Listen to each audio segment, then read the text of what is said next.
बहुत पुरानी बात है। एक छोटा सा गांव था। उस गांव में एक पंडित जी रहते थे। उस पंडित जी का नाम था हरिदत्त। वह पंडित जी बहुत ही ज्ञानी थे। वह गांव में मंदिर में पूजा करते थे और गांव में शादियां भी करवाते थे। उस गांव में पंडित जी के बहुत चर्चे थे। गांव के सभी धार्मिक कार्य पंडित जी ही करते थे। पंडित जी बहुत दूर दूर तक प्रसिद्ध थे। अगल बगल के गांव वाले भी पंडित हरिदत्त जी से ही पूजा करवाते थे, क्योंकि यह बहुत ही ज्ञानी थे। एक दिन बगल के गांव से एक लड़का आता है और पंडित जी से कहता है, प्रणाम पंडित जी। कल्याण हो बच्चा, बोलो किस कार्य से यहाँ पे आए हो। पंडित जी, आपको हमारे गांव के मुखिया जी ने बुलाया है अभी तुरंत। देखो बेटा, तुम्हें तो पता ही है कि तुम्हारा गांव यहाँ से 4 गांव के बाद है। बुरा मत मानना, लेकिन मैं तुम्हारा गांव अभी जा नहीं पाऊंगा, क्योंकि मैं वहाँ जाते जाते थक जाऊंगा। परंतु पंडित जी, मेरा तो काम था बस आपको बुलाना। आगे आप जानो और मुखिया जी जानो, अब मुझे कोई मतलब नहीं है। रुको बेटा, तुम जाओ मत, मैं भी चलूंगा तुम्हारे साथ, क्योंकि ये सामाजिक बात है बेटा। नहीं जाएंगे तो मुखिया जी भी बुरा मान जाएंगे ना। वे दोनों करीबन करीबन 1 घंटे का सफ़र करके 4 गांव पार करके मुखिया जी के घर पहुंच जाते हैं। प्रणाम पंडित जी। और बताइए, मैं यहाँ पे बैठ के आपकी प्रतीक्षा कर रहा था, कोई दिक्कत तो नहीं हुआ ना? कल्याण हो बच्चा, और बताओ क्या हाल चाल है तुम्हारा। वो दरअसल मुखिया जी, आपको यहाँ बुलाने का कारण था कि मैं अपने घर की सुख और संपत्ति के लिए मैं अपने घर में पूजा करवाना चाहता हूँ। तो आप मेरे घर में पूजा करवा देंगे अच्छी मुहूर्त देखकर? लेकिन बच्चा, तुम्हारे गांव में तो एक पंडित जी है ही ना, तो तुम उनसे पूजा क्यों नहीं करवा लेते। इतना दूर से मुझे बुलाने की क्या जरूरत थी। देखिए पंडित जी, सबकी अपनी अपनी सोच होती है और मेरी सोच है कि आप 10 गांव में फेमस हो, प्रसिद्ध हो, तो मैं अपनी पूजा आपसे ही करवाऊं पंडित जी। जैसी आपकी इच्छा बच्चा, पर देखिए वो सब तो हो गया। अब मैं आपको पूजन की सामग्री का नाम लिखवा रहा हूँ। यही सब सामग्री आप लेकर आइएगा, और आपका पूजा का तिथि है परसों। मैं आपके घर में परसों पूजा करवाऊंगा। हाँ पंडित जी, ये हुई ना अच्छी बात। बस अब पूजा की सामग्री का नाम बताइए, मैं वो सब पूजा की सामग्री लेकर आ जाऊंगा परसों। पंडित जी पूजन की सामग्री का नाम बता के अपना काम समाप्त करके अपने घर की ओर निकल जाते हैं।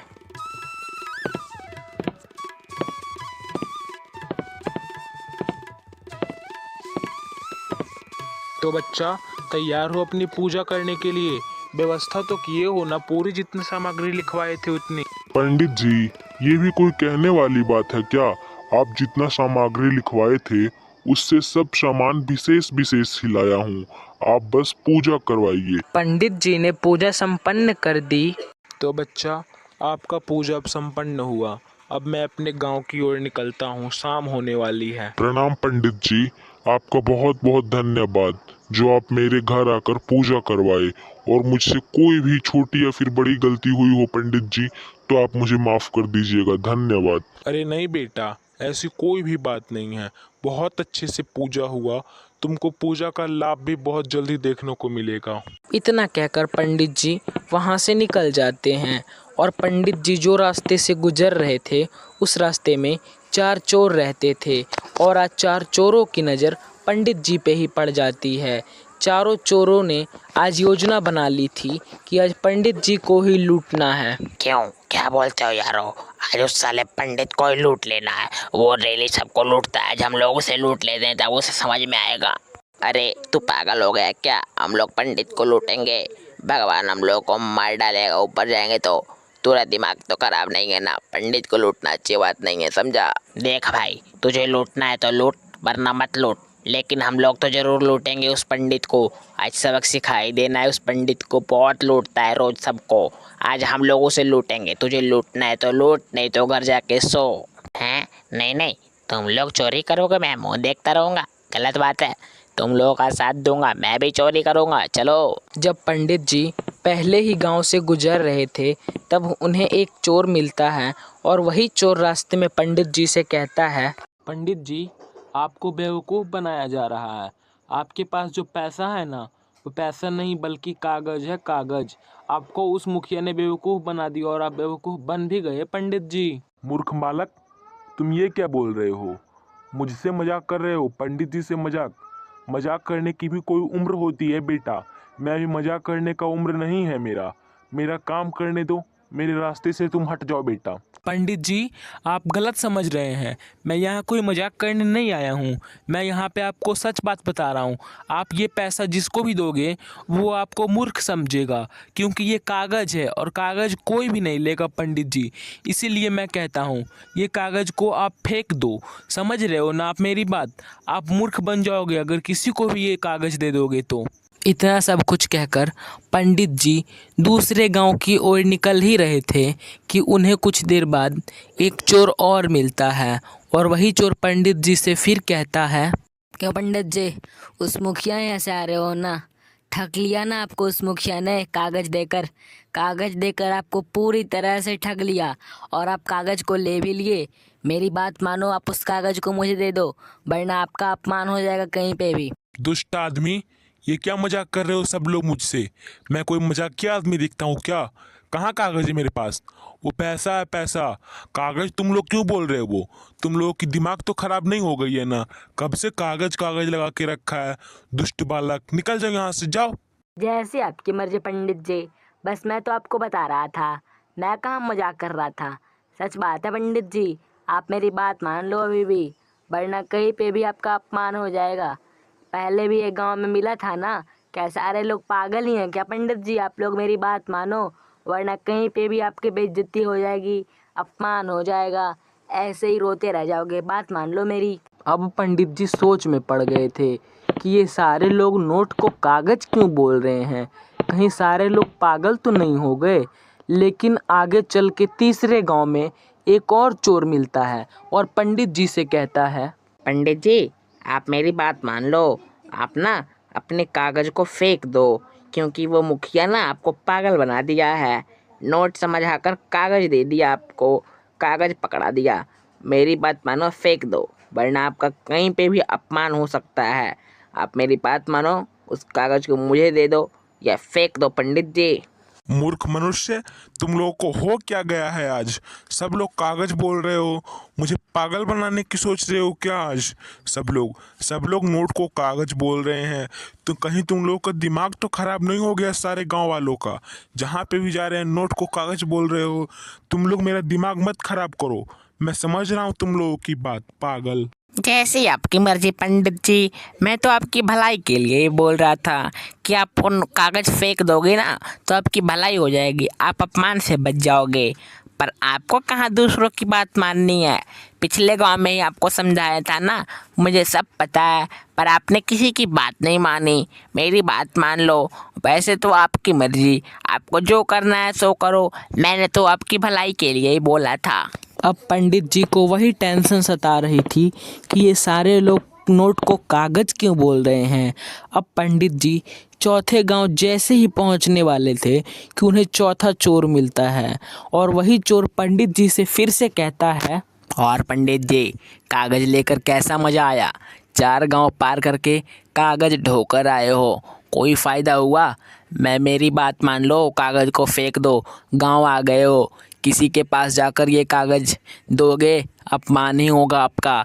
बहुत अच्छा लगेगा ना आपको, अपमान होगा आपका तो है। बच्चा, तुम सही ही बोल रहे हो। अब मैं गांव आ गया हूँ, अगर ये पैसा मैं किसी को गलती से दे भी दूंगा तो कागज चला जाएगा, अपमान ही होगा मेरा बालक। सही ही बोल रहे हो। ये कागज को अब मैं तुम्हें दे रहा हूँ, इस कागज को तुम्हें जो करना है सो कर लो। ये लगभग 10 से 15 हजार कागज होंगे बालक। अब तुम्हें इससे जो करना है सो कर लो, मुझे इस कागज से कोई भी मतलब नहीं है। तो पंडित जी, ये हुई ना अच्छी बात? आपका गांव में अपमान होता कागज देते तो, और मैं आपके अपमान को देख नहीं सकता था। सही ही किया आपने मुझे ये देकर। अब मैं इस कागज को जाके जला दूंगा, क्योंकि मैं भी अपना अपमान नहीं करवाना चाहता। क्यों भाई, आज उस पंडित को लूट के मज़ा आ गया। 10-15 हजार का चूना लगा दिया उस पंडित को। सबक तो सिखा ही दिया होगा।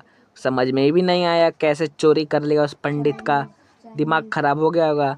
चूना लगा दिया बहुत। तू ही तो मना कर रहा था, मत चुरा, लगा दिया ना चूना, उसे पता भी नहीं चला। हाँ यार, सही हुआ। उस पंडित का चूना लगा के मज़ा आ गया। बहुत लूटता था रोज सबको, आज हम लोग उसे लूट लिए। साले पंडित को पता भी नहीं चला होगा और हम लोग उसे लूट भी लिए। समझ में ही नहीं आया होगा उसे कैसे लूटा हम लोगों ने। दिमाग खराब हो गया होगा उसका। चल चल, बहुत हो गया, अब पैसे बांट लेते हैं। ऐसे गप्पे लड़ाने से कुछ भी नहीं होगा। पैसे बांट के अपने अपने घर जाके ऐश मौज करेंगे। बहुत मेहनत किया इस पंडित को लूटने में। 4 गांव का चक्कर लगाना पड़ा सब लोगों को, तब उसे लूट पाए हैं पंडित को। पंडित जी गुस्से में आग बबूला होकर मुखिया के घर जाते हैं। बच्चा, तुम्हें शर्म नहीं आती? तुम पंडित के साथ धोखाधड़ी करते हो, और वो भी कुछ पैसों के लिए। तुमने पैसों नहीं दिया और मुझे कागज दे दिए। बच्चा, ये तो अच्छी बात नहीं है ना। पूजा नहीं करवाना था, पैसे नहीं देने थे तो नहीं करवाते पूजा, दूसरे से करवा लेते। मैंने तो तुम्हें पहले ही मना किया था ना। पंडित जी, मुझे भी तो बोलने का मौका दीजिए। पर हुआ क्या है आपके साथ? आप इतने गुस्से में क्यों हो? ऐसा मैंने क्या कर दिया जो आप इतने गुस्से में दोबारा लौटकर मेरे घर आए हो? अरे, तुम उल्टा मुझसे ही पूछ रहे हो कि तुमने किया क्या है। अरे, तुमने क्या नहीं किया है। तुमने चंद पैसे बचाने के चक्कर में मुझे पैसों की जगह तुम कागज दे देते हो। तुम मुखिया होकर तुम्हें इतना ऐसा करते हो, शर्म नहीं आती तुम्हें क्या? हैं? कागज का नोट? पर मैंने तो आपको कागज का नोट कब दिया मुखिया जी? मैंने तो आपको 10-15 हजार रुपए दिए थे। भूल जाते हो क्या मुखिया जी आप? तो और क्या बच्चा, जब मैं अपनी घर की ओर जा रहा था तब मुझे चारों गांव में 4 आदमी टोक रहे थे कि आप कागज लेकर जा रहे हो। मैं तंग आकर कागज उन्हें दे दिया और तुम बोल रहे हो कि कागज नहीं दिए हो। अच्छा, 4 आदमी टोक रहे थे। अब मैं समझा पंडित जी, आपके पैसे चोरों ने ठग लिए हैं। 4 चोर रहते थे चारों गांव में और चारों ने योजना बना के आपके पैसे ठग लिए होंगे। पक्का, मैं पूरा कंफर्म हूँ मुखिया जी, चोरों ने ही ठग लिए होंगे और आप मूर्ख भी बन गए। चोरों ने आपको मूर्ख बनाए और आप मूर्ख बन गए पंडित जी। अब मैं समझ रहा हूँ पूरी बात। अच्छा बच्चा, ऐसा भी हो सकता है क्या? चोर लोग ठग लिए मुझे? मैं तो समझ ही नहीं पा रहा था। उन लोगों ने मुझे इतना फोर्स किया कि मैं समझ ही नहीं पाया कि ये नोट है कि कागज। पंडित जी, आप पैसों की चिंता मत कीजिए, पर इससे एक बात तो पक्की हुई ना कि आप 4 चोरों के ठगे हुए मूर्ख बन गए।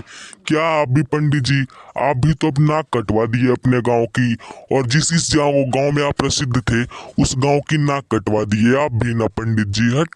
तो बच्चों, अच्छा से अच्छा बुद्धिमान व्यक्ति बुद्धि दिखाने के सामने मूर्ख बन जाता है। जैसे कि इस पंडित को ही देख लो, 10 गांव में प्रसिद्ध था, फिर भी 4 चोरों ने इस पंडित को मूर्ख बना दिया।